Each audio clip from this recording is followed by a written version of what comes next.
So hi guys, today we'll be discussing about a very important mental health issue, that is schizophrenia, and in that we'll be discussing about caregivers, which are also considered as third pillar of schizophrenia. So today we have Dr. Sailesh Umate, who is also a psychiatrist and a sexologist. I'll be asking few questions about the misconceptions and questions which usually people have about this disorder, and he'll be giving us some insights about the same. So let us begin with the conversation. So schizophrenia, as we know, is a complex mental health condition. So when families get to know about the diagnosis, how do they react?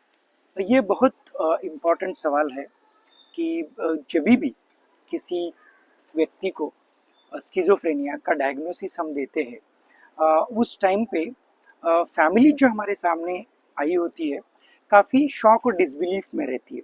In the sense ऐसा नहीं हो सकता है, हमारे patient को शायद ये नहीं है, यही भी उनका रिएक्शन रहता है।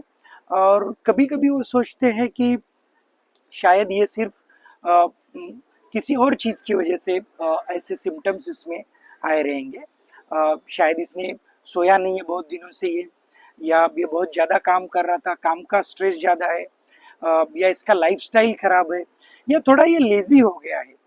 इन चीज़ों की वजह से ही शायद ऐसे इस प्रकार से इसको सिम्टम्स आ रहे हैं और इसको स्किज़ोफ्रेनिया नहीं है, ऐसे भी कुछ लोगों को लगता है। तो वो आइदर शॉक में रहते या डिनायल में रहते, या कुछ लोग एकदम एंशियस हो जाते हैं, ओ माय गॉड अब तो स्किज़ोफ्रेनिया हो गया, अब क्या होगा इसका, या अब हम लोग का क्या होगा, आगे की ज़िंदगी कैसी होगी, इसकी शादी होगी कि नहीं, ये अच्छा होगा कि नहीं, ये काम कर पाएगा कि नहीं, ऐसे अनगिनत सवाल उनके मन में आते हैं। तो एक तरह से ये एंशियस हो जाते हैं और चिंतित हो जाते हैं। अभी ये सब जो रिएक्शंस ये इनके होते हैं, बहुत बार ये सब रिएक्शंस वो कह नहीं पाते हैं। कभी कभी एज अ साइकियाट्रिस्ट हम उनके चेहरे से ये भाप लेते या समझ लेते हैं, बट इस प्रकार के रिएक्शंस उनके आते हैं। और कभी ऐसा लगता है कि चलो ये तो कुछ भी नहीं है, डॉक्टर ऐसे ही बोल रहे हैं, छोड़ो। तो ये इतने डिसबिलीफ में रहते हैं कि डॉक्टर के पास आते हुए भी कुछ दिनों के बाद ये ट्रीटमेंट नहीं करते हैं। तो इनिशियल ऐसे कुछ रिएक्शन जो हमारे पास आते उनके रहते, बट इन जनरल स्किज़ोफ्रेनिया या मेंटल इलनेस, जो सीवियर मेंटल इलनेस हमारे समाज में है, काफी लोगों को पता रहता है कि एबनॉर्मल बिहेवियर, समझो रास्ते पे कोई ऐसे ही जा रहा है, खुद का ख्याल अच्छी तरह से नहीं रख रहा है। रूरल एरियाज में यूजुअली ऐसा होता है, तो काफी लोग ऐसे समझते हैं कि ये किसी भगवान का देवी का प्रकोप है या किसी ने काला जादू किया है। ऐसे नेचुरल फैक्टर्स पे भी उनका बिलीफ रहता है, तो वो उस समय पे उनका पूजा अर्चना या कुछ करनी उस प्रकार से उस इसमें उलझ जाते हैं। यहाँ तक कि कहीं अर्बन सिटी में भी, मुंबई ठाणे जैसे सिटी में भी कुछ लोग पूजा पाठ या जादू टोना इसमें बिलीफ रखते हैं और उसके पीछे जाते हैं।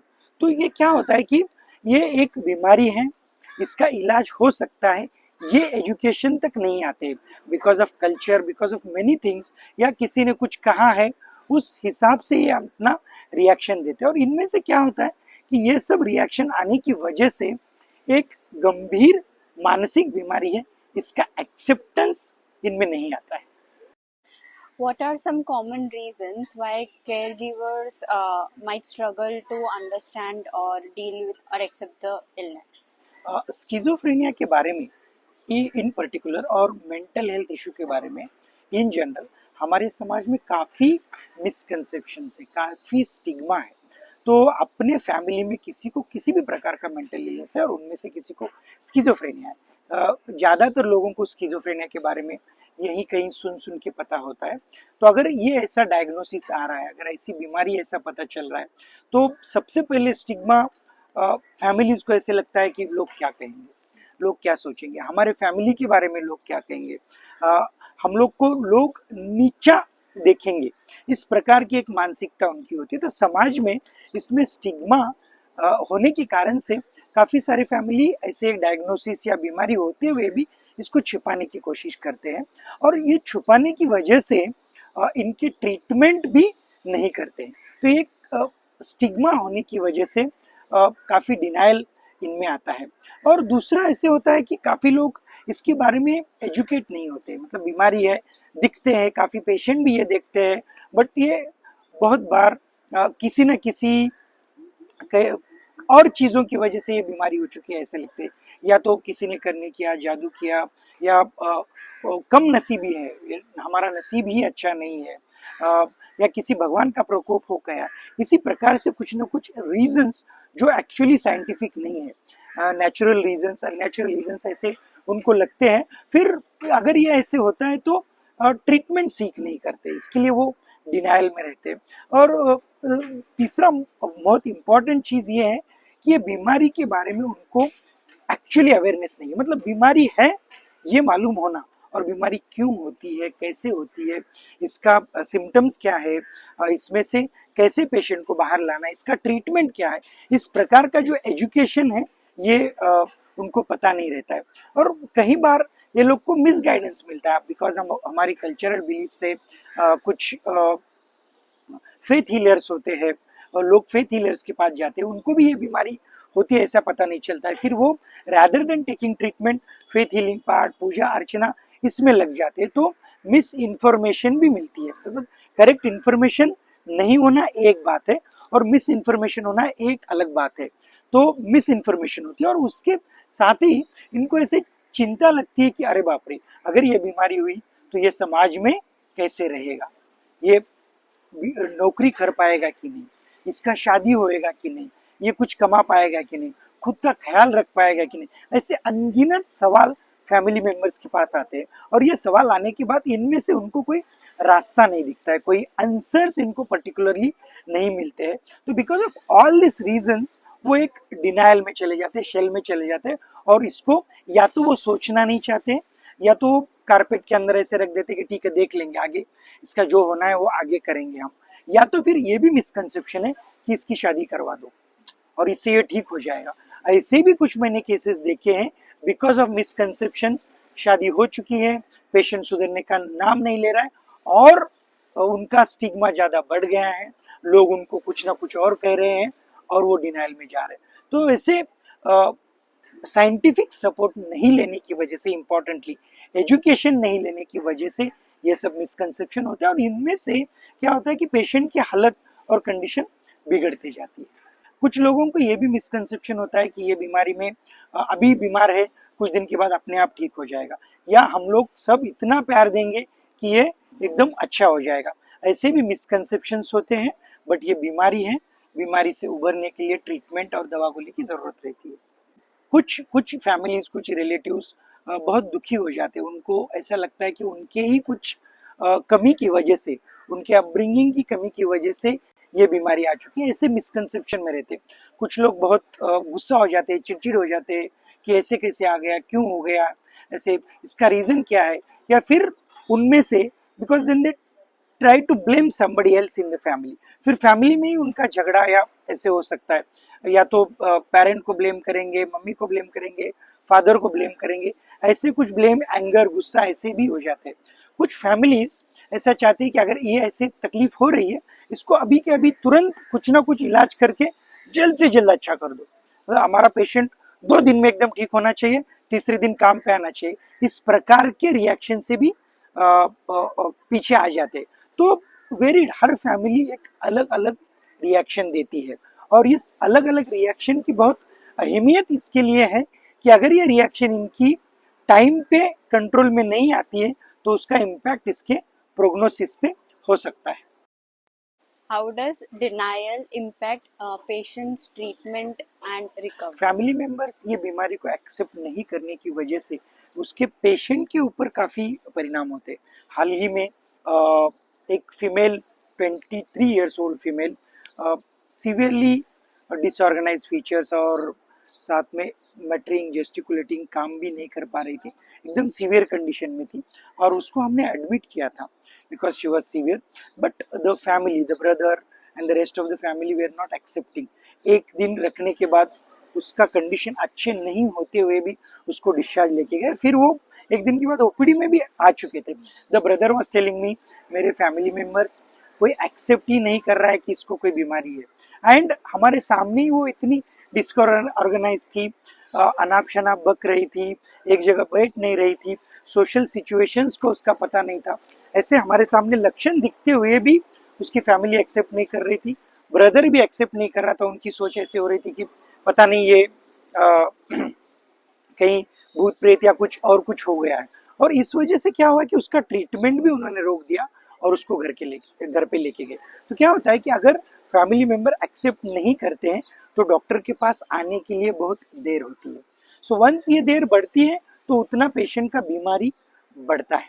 पेशेंट का बीमारी बढ़ता है तो उसका प्रोग्नोसिस मतलब दवा गोली और ट्रीटमेंट के बाद अच्छा होने के जो चांसेस है वो काफ़ी कम होते हैं। So delay in treatment and prognosis affect होता है, ये एक चीज़ होती है। और दूसरा क्या होता है कि पेशेंट को भी इसकी वजह से स्ट्रेस होता है कि patient is not good, is not taking his food properly, not sleeping properly, तो उसका फिजिकल हेल्थ भी डिटेरियोरेट होता है। ऐसे काफ़ी सारे हमने पेशेंट देखे कि बीमार होने की वजह से वो खुद का ख्याल नहीं रख रहे, खाना नहीं खा रहे और उसकी वजह से शारीरिक बीमारियों की कॉम्प्लिकेशंस बढ़ रहे हैं। ऐसे काफ़ी सारे पेशेंट को हमको मेडिकल वार्ड में एडमिट करना पड़ता है कि उनकी बीपी बराबर नहीं रहता है, पल्स बराबर नहीं रहता है, इन्फेक्शन हो चुके होते हैं, फीवर आ चुका होता है। तो वो कॉम्प्लिकेशन की वजह से और फिजिकल हेल्थ डिटोरेट होने की वजह से और एक कॉन्सिक्वेंसेस अलग यहाँ तक हो सकता है कि उनको मतलब लाइफ और डेथ का सवाल भी हो सकता है बिकॉज ऑफ फिजिकल कॉम्प्लिकेशन। ये भी एक इम्पॉर्टेंट चीज़ है।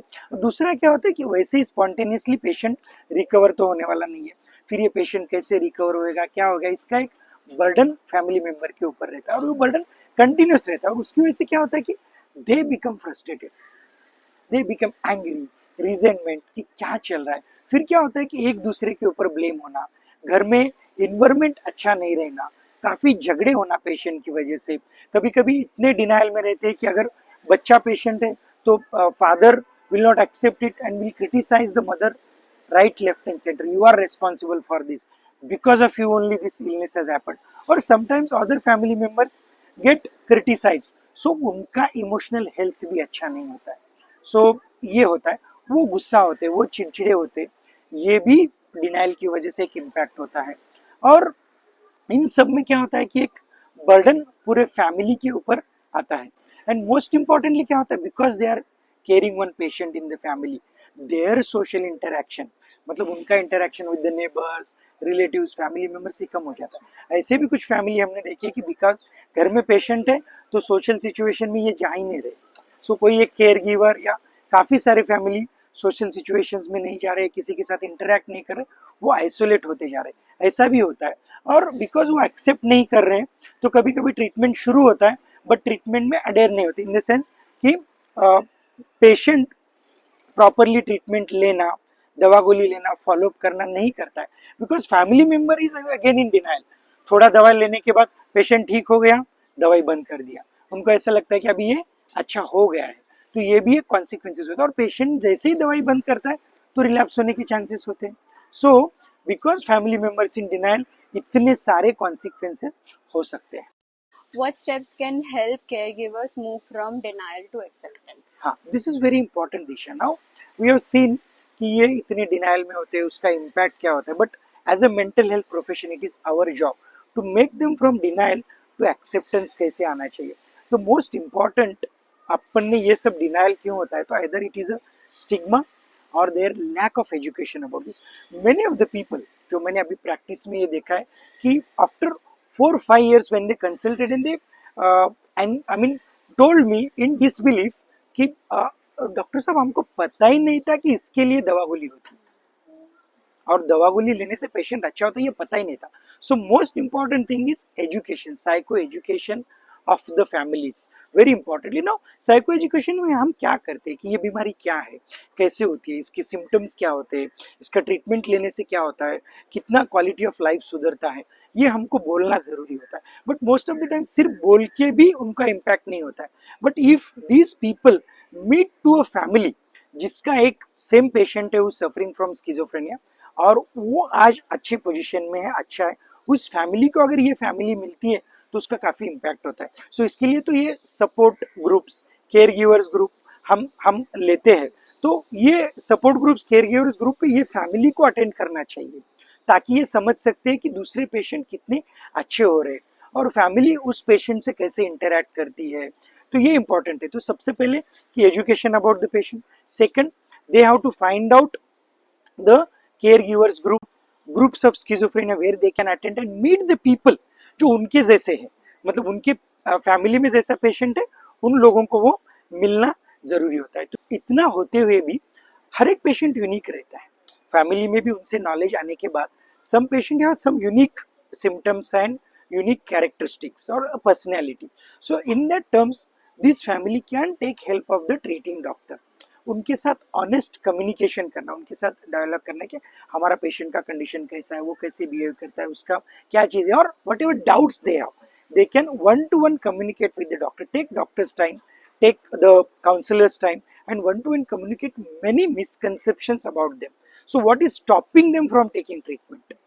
So वो अगर रेक्टिफाई होता है इस कम्युनिकेशन में, that also helps them to removing their denial, ये इंपॉर्टेंट है। एंड देन इम्पॉर्टेंटली ये है कि बहुत बहुत बार क्या होता है कि why they don't want to explore, because they don't want to hear that कि this is a longer, I mean a chronic illness, a long term illness, मतलब ये 2 साल ट्रीटमेंट चलेगा, 5 साल चलेगा, या लाइफ लॉन्ग भी चल सकता है, ये एक्सेप्ट नहीं करना चाहते, इसको इस रियलिटी से बहुत बार डरते, इसको फेस नहीं करना चाहते। So they have to come out of all this things and let us face the diagnosis of schizophrenia doesn't warrant you कि लाइफ लॉन्ग ट्रीटमेंट है। Can treatment can go on 1 year, 2 year, 5 years, 10 years, or sometimes lifelong, but always it is in this range. तो वो एक डर अगर education से बाहर आता है तो प्रोबेबली उनका डिनाइल कम होता है। दूसरा ये भी रहता है कि ये डायग्नोसिस करने के बाद आगे प्रोग्नोसिस कैसा रहेगा, ये डर भी उनको रहता है, इसकी वजह से भी ये ट्रीटमेंट नहीं लेना चाहते। तो ये अगर इसका इंफॉर्मेशन उनके पास तक जाता है कहीं ना कहीं से, तो इस डर से वो बाहर निकल सकते और ट्रीटमेंट ले सकते, but they have to communicate about this things. उनका डर क्या है, डॉक्टर अगर लाइफ लॉन्ग मेडिकेशन पे रहेगा क्या, अगर मेडिकेशन देते तो misconception about medication is another important factor कि ये सोते हुए रहेगा क्या, ये काम नहीं कर पाएगा क्या, ये भी चीज उनके मन में रहते। तो ये सब अगर क्वेश्चंस उनके मन के आंसर्स होते हैं one to one counselling session में, so they will move from that denial to acceptance. So definitely अगर ऐसा कुछ डायग्नोसिस होता है तो मैं ये कहूँगा कि डॉक्टर का एक अपॉइंटमेंट लेके डॉक्टर से बात करना चाहिए, जो भी उनका क्वेश्चंस हो। दरम्यान में केयर गिवर्स को खुद का ख्याल रखना भी बहुत जरूरी होता है कि इस because of this diagnosis and वो इतना ओवरवेलमिंग होते, चिंता टेंशन इस चीज में रहते। सो क्या होता है कि ये ट्रीटमेंट देते वक्त इसका जो भी डिसीजन है फैमिली एक साथ बैठ के करने के बाद, जो फैमिली मेंबर से खुद का ख्याल रखना है, यानी कि उनका डेली रूटीन्स करना है, उनको उनका जॉब है, उनका काम है, ये सब भी करना बहुत ज़रूरी होता है। और इसके साथ में बहुत बार ऐसे होते हैं कि नहीं डॉक्टर के पास जाएंगे एकदम सब ठीक हो जाएगा, 2 दिन में ठीक हो जाएगा, ऐसे भी कुछ एक्सपेक्टेशंस हो जाते हैं। डॉक्टर ने आज दवाई दी ना, कल अच्छा हो जाएगा। बहुत बार मुझे रिलेटिव्स कॉल करते हैं, डॉक्टर आपने कल दवाई शुरू किया, आज तो ये वैसा ही है, तो next day you don't expect a miracle. So ये भी setting a realistic expectations about the treatment, that it is going to take time. Slowly the patient will improve. Some areas will improve first, other areas will improve after some time. ये सब थोड़ा अपने expectations अगर आप रखते हैं तो definitely एक recovery process start हो सकता है। So thank you so much, sir, for your wonderful insights on this amazing topic. So we have finally concluded this topic from denial to acceptance. So stay tuned for more such questions.